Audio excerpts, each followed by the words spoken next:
Pinalitan ni Justice Secretary Laila De Lima ang mga naunang investigador ng NBI kaugnay sa pagdukot umano ng Iglesia ni Cristo sa may 10 ministro nito dahilan sa ang mga investigador ay may koneksyon sa INC ang ilan. Hindi pa sarado ang investigasyon ng DOJ o ng Department of Justice kaugnay ng aligasyon ng di manoy pagdukot sa hanay ng Iglesia ni Cristo. Ito'y kahit pa lumantad na si Lowell Menorca, ang isa sa mga ministrong napabalitang dinukot para pabulaanan ng aligasyon. That's part of the investigation, which version is true. Which version is true. Lalo pa nga dapat talagang alamin kung ano ang totoo kapag they dispute each other, di ba? Brothers pa. Puno ng pangamba si Anthony Menorca, kapatid ng Iglesia ni Cristo Minister Lowell Menorca, na unang napabalitang dinukot pero nahanap sa Dasmariñas Police Jail at kalaunan ay pinakawalan. Tanong ni Anthony, kung di tinatago ng INC ang kanyang kapatid, bakit di raw ito makausap hanggang ngayon? Ang kapatid ko ay nasa loob ng central vicinity. Kontrolado nila ang bawat galaw ng mga ministrong lumabas sa TV na sinasabing hindi na-abduct, pati ang mga pamilya ay hawak ng sanggunian na iglesia. Mahigpit ang seguridad sa Central Condo sa Quezon City kung saan sinasabing tumutuloy ang ilang kaanak ng Iglesia ni Cristo Minister na si Lowell Menorca II. Isa si Ka Lowell sa umano'y dinukot na mga ministro ng INC, pero personal niya itong itinanggi sa programa sa Net25, ang network na pinamamahalaan ng Iglesia. Taliwas ito sa sinasabi ng kapatid niyang si Anthony Menorca. Sabi ni Ka Anthony, napilitan lang si Ka Lowell na itanggi ang tunay na nangyari. Lahat po yun ay pawang kasinungalingan po. Dahil po ang kapatid ko ay hawak po nila sa leeg. Sa Central Condo, pinabubuksan ng 5 gwardya ang trunk at likod ng mga sasakyan bago papasukin. Kapansin-pansin pa ang isang armadong guard na iba ang kulay ng uniforme. Hindi na pinapasok ang news team sa compound, pero kinumpirma ng mga gwardya na nasa kanyang unit lang si Caminda Menorca. Hindi po siya pwedeng bisitahin. Siya po specifically. Bakit po? Aminado naman si Ka Anthony na nagtatago na siya ngayon dahil sa takot sa kanyang seguridad. Mga kapatid po namin sa Iglesia ni Cristo, nananawagan po kami sa inyo dahil nanganganib po ang aming buhay. Ako'y nananawagan sa aming mga kapatid sa iglesia na tulungan ninyo kami dahil may panganib sa aming buhay. Mag-ingat kaming lahat. Pag nakita po kami sa daan ay patayin kami.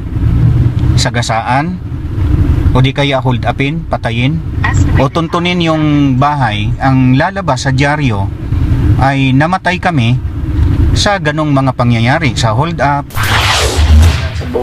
Nagtatago si Lito Fruto, dating miyembro ng Iglesia ni Cristo na tiniwalag nitong Abril. Humarap siya sa ABS-CBN pero hininging itago ang muka.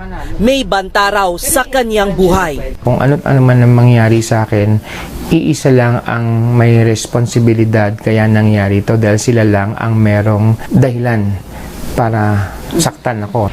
Sumbong ni Ka Joy, Abril ng taong ito ay bumuo umano ng private army ang sanggunian. Ang natanggap po naming mga balibalita ay 100 na private army na nakahanda anytime. Yun ang i-strike sa mga nagsisiwalat ng katiwalian. Sasabi natin bakit kami may armas, bakit 3 armas ko noon? Sapagkat sa totoo, binili ko rin. Kaya binili ko rin dahil naman nagkapera. At saka kung may mga pinagbibili na armas kasi noon, sa ibang termino ay pag bilis ko kasi bibili, mas mura. Kaya ganun, dati pag mayroong special price pagka 45, ang 45 kasi dati 22. Pag ako bumili, nasa 12 lang yan, o 14. Kaya malaki. Yung super, yung masasabi, 3 kasing armas ko, isa yung super 357, nasa ibang presyo yung 7,000 sa iba, sa akin naman, nakukuha ko lang ng 3. Ayan, gano'n ang sistema. Kasi mahirap kasi mag-charge na inutusan kami ni kung sino, sapagkat talagang hindi naman aminin. Ano mga bagay na aming ginawa, ang ibig sabihin, susuluhin namin. Pero pag sinasabing, nagawa mo yan, opo, nagawa. Bakit hindi? Ayan. yan kasi mahirap magsinungaling. Kaso nangyari nung alas 7 yung Biyernes, talagang galit na galit yung bumaril sa amin. Kaya ako, yung mga kapatid dyan sa Manggahan, kilala ako. Sa iglesia pa ako. Inalis na yung talaan ko dyan, pero okay lang. Kailan po niyo napalitan tinanggal po kayo sa talaan? Ay, nung sumasamba ako, pumasok na ako sa kapilya sa nung Webes. Nakita ko wala yung talaan ko. Ano po yun? Iglesia ni Cristo. Sa California, tiniwalag naman ng ilang miyembrong nag-vigil bilang protesta sa mga umano'y anomalya. Ang ilan nakatanggap ng tawag na tiniwalag na sila. Ang iba naman hindi na pinapasok para sumamba. Meron ding pinaulanan ng bala ang bahay, ilang araw matapos ang protesta. Nagpakita ang ilang pulis sa lugar kung saan lumutang ang isang ministro na umano'y kinulong ng Iglesia ni Cristo. Dahil dito napilitang magtago muli ang ministro na si Isaias Samson Jr. Exclusive nagpapatrol, Nico Bawa. Nakatakda sana magpaliwanag muli si Samson sa media ngayong araw, pero dahil sa takot sa kanyang seguridad, hindi na niya muna ito itinuloy. Nico Bawa, ABS-CBN News. A pastor of the Iglesia ni Cristo, his wife and their 6-year-old son were found dead inside their chapel in Trinity, Cavite on Thursday. The victims were identified as Darius AP, 34, his wife Enteri, 36, and son Kurt Russell. Senior Superintendent Mark Edson Belarma, chief of the Criminal Investigation and Detection Group in Calabarzon, said the three were found dead inside the pastor's room in the chapel.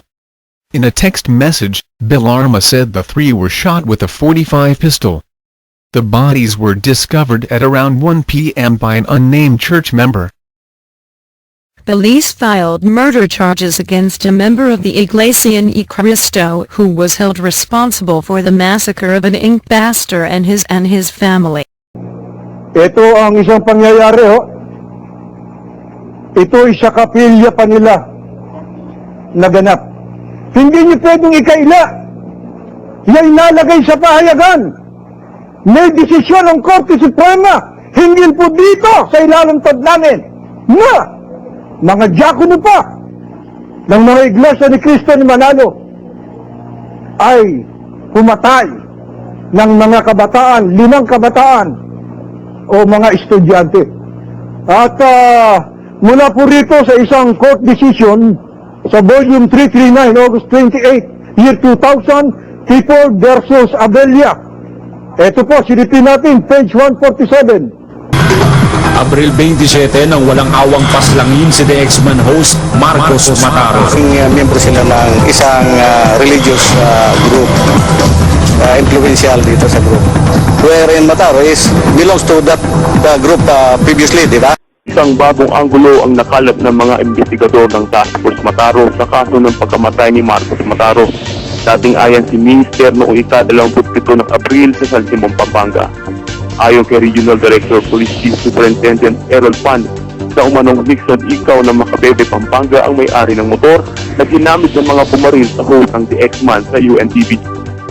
Lumitaw sa investigasyon na ang nasabing motorsiklo ay ipinahiram di umano ni ikaw sa isang Felizardo Lumagham, alias Casaldi, isang diakono ng Iglesia ni Cristo, sa Sitio Danga, Barangay Coldaldia, Palit, Pampanga.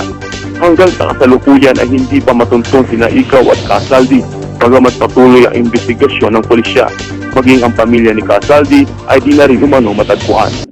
Ito si Ferma, ministro ng Iglesia ni Cristo, hindi niya kayang tindigan. Isa si Aling Lydia Manuyag sa mga nakasaksi sa dapat sanay mabuting pakikipag-usap sa mga dating kasama sa INC sa pangunguna ni Marcos Mataro. Subalit ang pag-uusap na ito'y nauwi sa matinding pananakit sa mga kasama ni Mataro. Bukod dun sa pagbabanta, sunod-sunod na yun eh. Nung nangyari dun sa Jollibee, nandun ako. Sinubukang magsampa ng kaukulang kaso ng grupo dahil sa nasabing pananakit. Subalit ito'y binasura ng piskal ng San Fernando, Pampanga. Nang magsampa naman ang kabilang grupo ng kasong frustrated murder laban kay Mataro, pinaburan ito ng piskalya. Kasi po, yung pangyayari sa Jollibee, kami po yung binugbog, sinaktan, pagkatapos binaliktad po nila ang nangyari po. kami pa po yung idinamanda at kami raw po yung kinasuhan pa po kami ng prostrated murder. Dapat po sa kanila po ang demanda, kaya lang po nabaliktad po ang mga pangyayari. Siguro sa buong Pilipinas, sa buong mundo, hindi na kailangan sabihin pa kung sino may gawa niyan. Ang pinanggalingan namin, kilala namin sila. Kilala namin sila. Kung paano sila, kung gaano sila kalupit. May mga tao may itang ulo. Kung halimbawa, si Mataro may katabi Iglesia ni Cristo, pinalian ng leeg. Ngayon, yun ang pananaw ng Kabulan. Na pwede kang balik. Aba, totoo yun. Ang tao-tao. Ang tao-tao. Isipin nyo, parak, ginulpe ng mga miyembro ng Iglesia ni Cristo di Manalo. Dahil hindi lamang yan, ito lalong kakilakilabot. Yan ay napalathala rin sa pahayagan. Isa-isay namin para ipakita namin sa inyo, tumigil na kayo sa inyo kapaimbabawan. May kinalaman naman to di sa mga pinugutan nila ng ulo. Ayan, di nyo ba nababasa yan? 3 Iglesia Vigilantes now for beheading, roasting 2 men. Pinugutan ng ulo, inihaw pa. Kung mabasa ko ngayon, pupugutan kita ng ulo dyan. Itong sagot ko, sa 10:16, wala kang mabasa nga si Kristo ang pastor at hindi si kapatid na Manalo. Ito ang sagot ko. Pagdalhin mo rito sa harapan ko yan. Pugutan tayo ng ulo. Pag wala ka, pugutan kita ng ulo.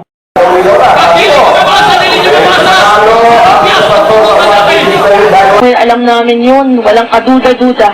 Alam ko ang nagpapatay kay kapatid na Marcos ay ang relihiyon na aming binapatikos dahil kami nang galing dyan.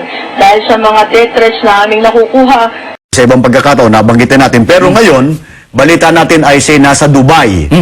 Pero madaling, sapagkat ang programang ito nakakarating po dyan sa Dubai. Ano po? Si Mr. Soriano, pag-alagala dyan, sapagkat meron siyang mga tinatawag na grand pulong, anytime, pwedeng magbalik yan. Airport ang bababaan yan. Meron tayong pwedeng kausapin na kapatid para libre sa sasakyan niya. Si kapatid na Amuraw, na kakausapin natin yon para wala na siyang gasto sa sasakyan.